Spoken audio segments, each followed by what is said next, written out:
Shalom, selamat bergabung dengan program Sikat Selidiki Alkitab. Mari kita berdoa. Bapa di surga, kami bersyukur memiliki kesempatan untuk menyelidiki firman-Mu tentang kedatangan Yesus yang kedua kali. Kami rindu bertemu denganmu dan kami rindu untuk ikut masuk dalam kerajaan surga. Tuntun kami dengan tuntunan roh-Mu, di dalam nama Yesus kami berdoa. Amin. Saat ini kita akan menyelidiki Alkitab tentang janji kedatangan Yesus yang kedua kali. Bersedialah, Yesus akan datang segera. Di dalam Yohanes 14 ayat 1 sampai 3, janganlah gelisah hatimu, percayalah kepada Allah dan percaya juga kepadaku. Di rumah Bapakku banyak tempat tinggal. Jika tidak demikian, tentu aku mengatakan kepadamu, sebab aku pergi ke situ untuk menyediakan tempat bagimu. Dan bila mana aku telah pergi ke situ dan telah menyediakan tempat bagimu, aku akan datang kembali dan membawa kamu ke tempatku, supaya di tempat di mana aku berada, kamu pun berada. Pernyataan ini sangat jelas dan Paulus mengungkapkan bahwa dunia ini bukan tempat kita. Kita hanya sementara di dunia ini. Di dalam Filipi 3 ayat 20 berkata, karena keorgaan kita adalah di surga. Dan dari situ juga kita menantikan Tuhan Yesus Kristus sebagai juru selamat kita. Dan yang disiapkan oleh Yesus Kristus bagi kita adalah sangat-sangat mulia, sangat indah. Di dalam 1 Korintus 2:9 berkata, tetapi seperti ada tertulis, apa yang tidak pernah dilihat oleh mata manusia, tidak pernah didengar oleh telinga manusia, dan tidak pernah timbul dalam hati manusia, semuanya disediakan Allah bagi mereka yang mengasihi Dia. Janji yang sangat luar biasa. Allah menyediakan yang terbaik bagi kita. Bila mana kita baca Alkitab kita di dalam perjanjian baru saja, setiap 25 ayat ada pernyataan tentang kedatangan Yesus yang kedua kali. Wow. Begitu pentingnya akan kedatangan Yesus yang kedua kali. Bahkan ada 3 pasal yang berturut-turut menjelaskan bahwa kedatangan Yesus yang kedua kali memiliki 20 tanda-tanda kedatangannya. Baik dalam Matius pasal 24, Markus pasal 13, dan Lukas pasal 21. Dari 20 kurang lebih tanda-tanda itu saya bagi kepada 4 bagian. Yaitu tanda dalam dunia keagamaan, tanda dalam dunia politik, tanda dalam dunia alam, tanda dalam masyarakat dunia. Keempat ini kita akan bahas satu demi satu. Apa yang terjadi? Yang pertama, tanda-tanda dalam dunia keagamaan. Matius 24 ayat 4 dan 24 berkata, sebab banyak orang akan datang dengan memakai namaku dan berkata, akulah Mesias. Dan mereka akan menyesatkan banyak orang. Ayat 24.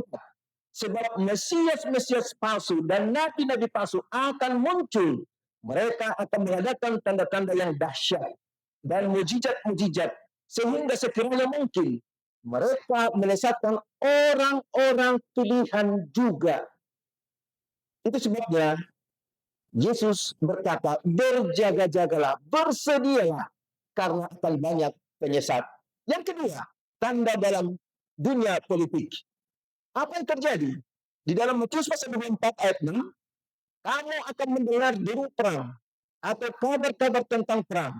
Namun berawas-awaslah, jangan kamu gelisah, sebab semuanya itu harus terjadi, tetapi belum kesudahannya. Ayat 7, sebab bangsa akan bangkit melawan bangsa dan kerajaan melawan kerajaan. Akan ada kelaparan, gempa bumi dan di berbagai tempat. Ayat yang ke-8, akan tetapi semuanya itu barulah permulaan penderitaan menjelang zaman baru. Kita sudah menyaksikan di zaman kita saat ini Bagaimana perang Ukraina dengan Rusia terjadi? Ratusan ribu orang binasa. India melawan Pakistan, ratusan juta juga orang binasa. Perang Israel lawan Iran. Israel bersama bersekutu dengan Amerika Serikat melawan Iran. Oh, sampai sekarang dahsyatnya bom-bom dan alat-alat nuklir yang sedang dipertontonkan sangat dahsyat. Bagaimana ini menunjukkan kedatangan Yesus yang semakin dekat. Tanda-tanda yang berikutnya, yang ketiga, tanda-tanda di dalam dunia alam. Apa yang terjadi dengan dunia alam? Lukas pasal 21 ayat 11. Bahwa di berbagai tempat akan ada penyakit sampar dan kelaparan. Dan akan terjadi juga hal-hal yang mengejutkan, tanda-tanda yang dahsyat di langit. Bagaimana nih? Apakah ini sudah terjadi? Baru-baru ini, kurang lebih tahun 2020 sampai 2023, COVID-19 begitu melanda, bahkan sampai sekarang masih terasa. COVID-19 the worst pandemic di dalam sebuah sejarah dunia. Kenapa? Seluruh negara tidak terkecuali bahwa tanda-tanda ini telah melanda, yaitu COVID-19. 7 juta jiwa binasa.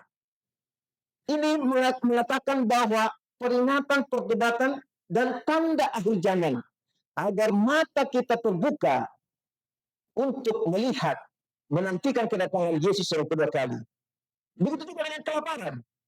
Di dalam catatan di awal tahun 2000 dikatakan bahwa per hari 2,5 juta per tahun mati oleh karena kelaparan.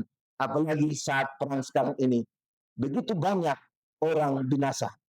Yang keempat, tanda-tanda dalam dunia masyarakat. Apa yang terjadi dengan dunia masyarakat? Kalau kita baca Yakobus pasal 5 ayat 1 sampai 3, sangat dahsyat saudaraku. Jadi sekarang hai kamu orang-orang kaya, menangislah, merataplah atas sengsara yang akan menimpa kamu. Kekayaanmu sudah busuk dan pakaianmu telah dimakan lenyap. Ayat 3, emas dan perakmu sudah berkarat dan karatnya akan menjadi kesaksian terhadap kamu dan akan memakan dagingmu seperti api. Kamu telah mengumpulkan harta pada hari-hari yang sedang berakhir. Lalu Matius 24 ayat 37 mengulangi, menyatakan sebagaimana halnya pada zamanmu, demikian pula halnya kedatangan anak manusia. Sebab sebagaimana mereka pada zaman sebelum air itu makan dan minum, kawin dan mengawinkan. Kata-kata ini adalah ulangan dari Kejadian 6 ayat 5 sampai ayat 6. Bahwa Tuhan sudah melihat pada zaman Nuh. Karena kedatangan Yesus pada 2 kali persis seperti pada zaman Nuh. Bahwa manusia di bumi ini besar kejahatannya. Bahkan kecenderungan hatinya selalu membuahkan kejahatan semata-mata. Maka kata Alkitab, Allah menyesal. Bahkan ia telah menjadikan manusia di bumi. Hal inilah yang menemukan hatinya. Sehingga dunia dilanda kebinasaan. Hanya 8 orang yang selamat. Begitu banyak manusia yang sudah tercipta yang hidup di dunia ini. Dari sekian juta orang manusia, hanya 8 orang selamat. Sama dengan halnya kedatangan Yesus yang kedua kali. Di dalam Matius 24, seperti pada zaman Nuh. Begitu banyak yang terpanggil, hanya sedikit yang diselamatkan. Itu sebabnya berjaga-jagalah. Mari kita song-song kedatangan Yesus yang kedua kali. Yang berikutnya Rasul Paulus mengadakan bagaimana keadaan manusia pada akhir zaman. Di dalam 2 Timotius 3 ayat 1 sampai 5. Ketahuilah bahwa hari-hari terakhir akan datang yang sukar.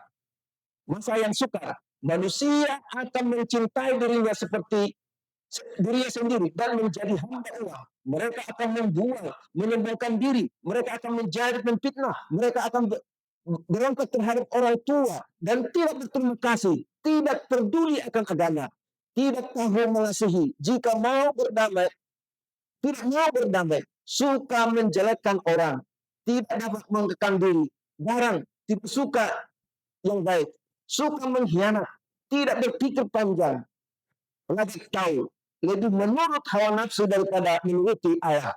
Ayat yang kelima, secara lahiriah mereka menjalankan ibadah mereka, tetapi pada hakikatnya mereka mengakhiri kelakuannya jauhilah mereka. Itu sudah nyata pada zaman biasa ini. Tetapi apa tanda yang terakhir yang belum? Tanda-tanda yang kita sudah sebutkan tadi, baik dari segi moral manusia, segi perang, segi kelaparan, dan yang lain-lainnya sudah terjadi. Tinggal mengulang-ulangi frekuensi yang semakin tinggi. Hanya satu yang menahan kedatangan Yesus yang kedua kali. Di dalam Matius pasal 24 ayat 14, bahwa Yesus menyatakan Injil kerajaan itu akan diberitahukan ke seluruh dunia yang menjadi kesaksian bagi semua orang dan bagi semua bangsa. Sesudah itu barulah tiba kesudahannya. Ayat ini menekankan bahwa pemberitaan Injil ke seluruh dunia adalah tanda penting sebelum akhir zaman. Itu sebabnya jemaat Gereja Masih ke-7 Jemaat Cawang sepakat kami mengadakan untuk pekabaran Injil melalui YouTube, melalui pekabaran seperti ini, agar semua orang boleh mendengar. Sehingga dengan demikian mereka bersedia untuk kedatangan Yesus yang kedua kali. Nah, kamu kita tahu bahwa kedatangan Yesus kedua kali itu adalah memiliki tanda-tanda. Ada prediksi bahwa orang mengatakan Yesus akan datang dengan rapture atau pengangkatan tiba-tiba. Tetapi Alkitab tidak mempercayai, tidak menyetujui akan hal tersebut. Karena bukan demikian kedatangan Yesus. Kedatangan Yesus itu adalah terbuka. Semua mata boleh melihat. Kita baca di dalam Wahyu pasal 1 ayat 7. Semua mata akan memandang Yesus akan datang dari ufuk timur sampai ke ufuk barat. Semua mata akan memandang. Sama seperti kilat memancar dari timur ke barat. Begitu juga kedatangan Yesus yang kedua kali. Matius 24 ayat 27. Matius 24 ayat 30 berkata, anak manusia akan datang di langit. Semua mata akan melihat. Yang keempat, Matius 24 ayat 31. Datang dengan segala kuasa dan kemuliaannya. Berlaksa-laksa malaikat akan menyertainya. 1 Tesalonika 4 ayat 16. Malaikat akan meniup sangkakala yang dahsyat karena bunyinya pada saat kedatangan Yesus yang kedua kali. Artinya terang-terangan, tidak secret ritual. Karena itu bukan Alkitabiah. Di dalam 1 Tesalonika 4 16 17, orang-orang yang mati dalam Kristus akan dibangkitkan, dan umat Tuhan yang masih hidup akan diobatkan memiliki tubuh yang kekal. Sama akan menyosong akan kedatangan Yesus di awan-awan, di angkasa.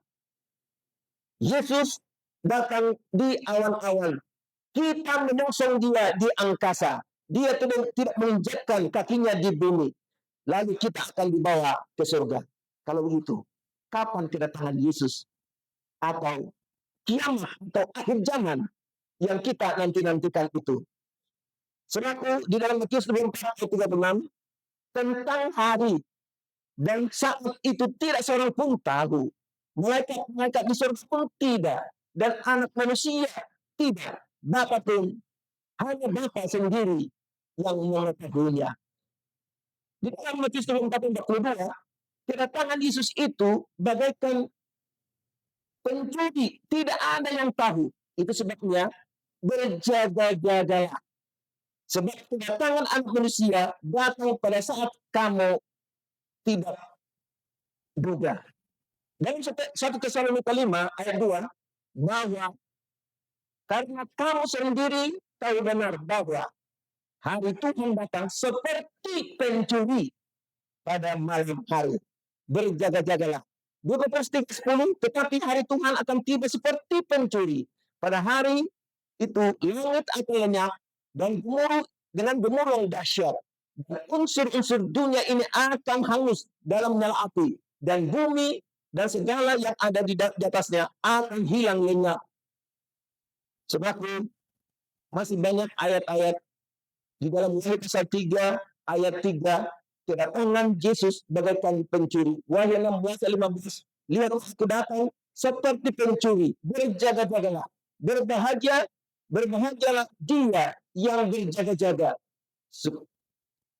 Kalau begitu, pertanyaan, mengapa Yesus disebutkan datang seperti pencuri? Ada dua poin yang kita dapat. Yang pertama, pencuri tidak ada yang tahu kapan dia datang. Yang kedua, pencuri kalaupun datang, dia tidak akan mengambil sapu atau mengambil piring atau peralatan dapur yang kotor. Tetapi dia akan mengambil orang-orang atau piutang emas, perak, uang, dan berharga lagi. Maka maksud seperti kata pencuri itu adalah kita harus menjaga kualitas kita. Karena waktu kita tidak tahu. Dialah Tuhan yang dipermuliakan.